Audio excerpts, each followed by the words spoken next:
ভাইয়ের নামটা যেন কি? মোহাম্মদ রিপন। রিপন ভাই।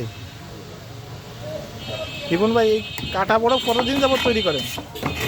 4 বছর রানিং চলে। 4 বছর।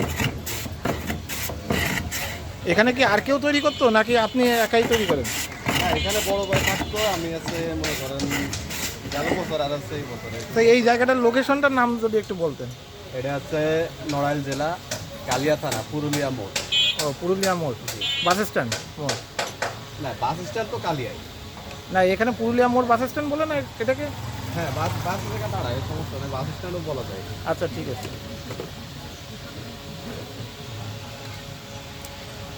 এটা কি দিলেন? এটা রাস না, আর আছে চিনি। আচ্ছা। আর এটা আছে দই? এটা আছে দই। টক মিষ্টি দই। হ্যাঁ। কত টাকার বানাচ্ছেন? 30 টাকা। আর কয় কয় টাকার আছে? 20 টাকা আছে, 30 টাকা আছে, 60 টাকা আছে, স্পেশাল আছে 100 আর 150। স্পেশালি 100 টাকায় কি? ওটা ফল দিয়ে বানাই। ও, ফল দিয়ে? ও, ফল আছে, হালুদা হয়ে যায় বাদাম নাকি? আছে। হ্যাঁ, হালুদা কোয়ালিটি। ও আচ্ছা।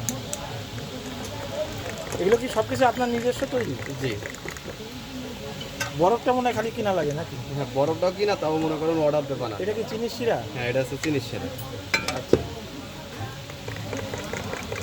এই 4 বছর ধরে বিক্রি করতেছেন? জি। রাত কয়টা পর্যন্ত থাকে? রাত 9টা, 9:30 এরকম। আর সকাল কটা থেকে শুরু হয়? সকাল 9টা, 9:30, 10টা থেকে মনে করেন যে রানিং হয়। এটা হচ্ছে কাটা বরফ বলে?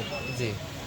মানে দই দেওয়া কাটা বরফ? হ্যাঁ, দই দিয়ে কাটা বরফ। দই ছাড়াও কি কাটা বরফ হ্যাঁ, আছে? দই ছাড়া কাটা বরফ। সেটা কত টাকা? ওটা হচ্ছে 10 টাকা। 10 টাকা না? জি। 30 টাকা। জি, এটা